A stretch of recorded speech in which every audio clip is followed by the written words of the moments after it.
A liturgia de hoje é propícia para cada um de nós, para nós repararmos algumas coisas, em especial tocando também aos irmãos e irmãs que trazem seus filhos para o batismo de hoje. Na primeira leitura, nós temos o conhecimento do servo sofredor. Mas o que diz para nós o servo sofredor no dia de hoje? Ele fala para cada um de nós que sofrimento faz parte da nossa natureza humana. Nós não podemos escapar disso. Mas nós temos que compreender que por que nós sofremos. O sofrimento é inerente a nós. Todos, em qualquer momento, uma hora ou outra, vai viver um sofrimento. Alguns sofrem por ocasião de muitas coisas. Mas eu tenho que saber por que esse sofrimento atinge a mim como ser humano. O servo sofredor nos ensina que o sofrimento ele tem que ter um objetivo. Muita gente tem sofrimento que nasce de algo que não existe. Algo que nasce da nossa cabeça apenas. Porém, o que ele tem que falar para nós é como eu vou reagir frente a esse sofrimento. O sofrimento do servo sofredor na primeira leitura tem um objetivo de fazer a vontade de Deus. Por quê? Aquele sofrimento não seria um sofrimento por nada ou por qualquer coisa fúteis da nossa vida. O sofrimento era feito por causa da salvação das pessoas. E é isso que o servo sofredor quer nos indicar. Quer que nós olhemos para cada um de nós e perguntamos: por que nós estamos sofrendo? Qual que é a razão desse sofrimento que eu tenho dentro do coração? Porque se a gente tem um objetivo, há algo que está acontecendo, então eu vou apaziguar o meu coração. Porque o grande problema do nosso sofrimento é que tira a paz de nós. Tira a paz porque muitas vezes não tem sentido o sofrimento. Eu não coloco nada em relação a isso na nossa vida. Então o que ele fala para cada um de nós? O meu objetivo é fazer a vontade de Deus. Por isso eu deixo arrancar minha barba, por isso eu deixo me xingarem, por isso eu deixo me cuspirem, porque o que importa é eu fazer a vontade de Deus. Isso diz o servo sofredor. E daí a pergunta para nós: e nós? Quando nós sofremos por algo coerente, tudo bem, faz parte da nossa natureza e nós não vamos ter que passar por isso. Mas muitos de nós passam um sofrimento por causa de algumas coisas que muitas vezes que são tão pequenininhas e se tornam um rio caudaloso na nossa vida, porque nós não conseguimos analisar e refletir. Por causa do nosso egoísmo particular. Achamos que tudo que acontece com nós é muito maior do que os dos outros. Esquecemos de olhar em volta. E é isso que o servo sofredor está ensinando a cada um de nós. Olhe para fora. Olhe para as pessoas. Será que o seu sofrimento é um sofrimento real? Será que o seu sofrimento não é algo que você está aumentando demais? Tem pessoas que sofrem muito mais do que a gente. Então ele manda a gente olhar para a nossa humanidade. Olhar em volta. Parar de sermos egoístas e começarmos a ver o sofrimento das outras pessoas em torno de nós. E daí ele pergunta para nós, já que nós sofremos, nós temos que dar um objetivo por esse sofrimento, então ele manda a gente olhar na segunda leitura, onde Paulo fala aos Filipenses, que não é o sofrimento por si que nós devemos passar. Nós devemos almejar algo muito maior do que isso. Porque senão nós nos tornamos masoquistas, gostar do sofrimento. E não é isso que ele quer de nós. Ele quer que a gente coloque um sentido para aquele sofrimento que nós temos todos os dias. Sofrimento muitas vezes de ser contrariados, de não ter aquilo que nós queremos. Esse sofrimento, ele passa pela vontade, então, daquilo que nós almejamos. E o que nós almejamos nessa vida? O servo sofredor, fazer a vontade de Deus. Filipenses fala para cada um de nós que, mesmo vivendo essa vida, eu tenho que então almejar alguma coisa que vai além desta vida. Daí ele fala do reino de Deus. O meu sofrimento para conquistar o reino de Deus é o meu objetivo. E como eu devo fazer isso? Daí ele fala que nós devemos então nos curvar muitas vezes a algumas situações da nossa vida. A primeira que ele fala ali, naquela, é para que a gente possa então fazer a unidade. Olhar as pessoas em torno de nós. Mas o cume da oração, da leitura de Filipenses é o amor. Por amor eu sofro. Por amor às pessoas, por amor à minha esposa, por meu esposo, pelos meus filhos, pelas pessoas que me circundam. Porque daí nós vamos compreender então o que significa a paixão do Senhor. É isso que ele está ensinando para nós. Jesus morre na cruz por amor a cada um de nós. Para que nós não passássemos pelo seu sofrimento da danação eterna, ele dá a abertura para nós fazermos escolhas. Uma escolha que me leva então a produzir verdadeiramente bonança, suavidade na vida.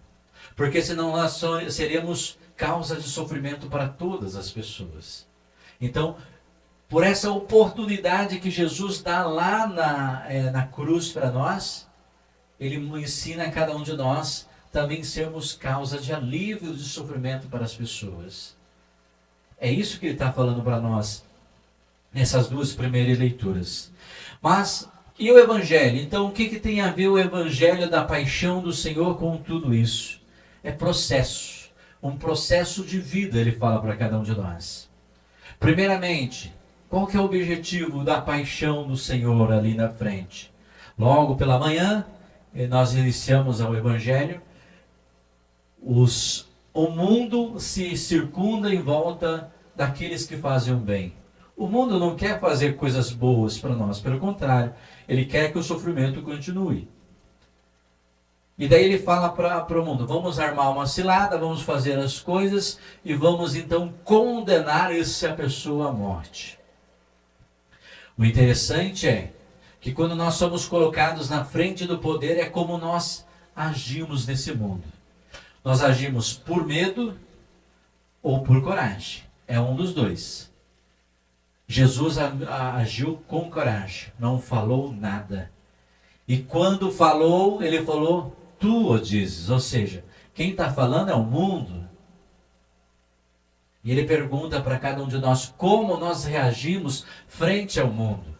Quando nós somos colocados nesse período de sofrimento, como nós vamos reagir? Nós reagimos com coragem para enfrentar o sofrimento ou com medo?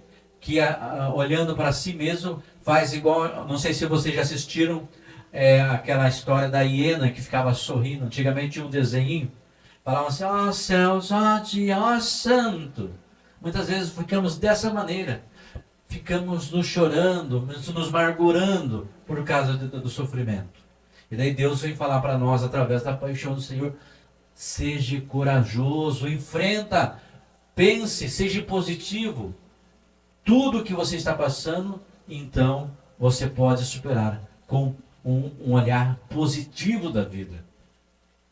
E é isso que ele faz. Fica quieto, silencioso, e quando o povo responde, fala, tu dizes. Falando, eu não concordo com você. E quando pedem que ele é rei, numa outra evangelho, ele fala assim, eu sou rei. Com coragem assume o compromisso de ser rei. E hoje ele vem falar para cada um de nós na continuidade, depois de ser condenado, como nós vamos assumir então a nossa cruz?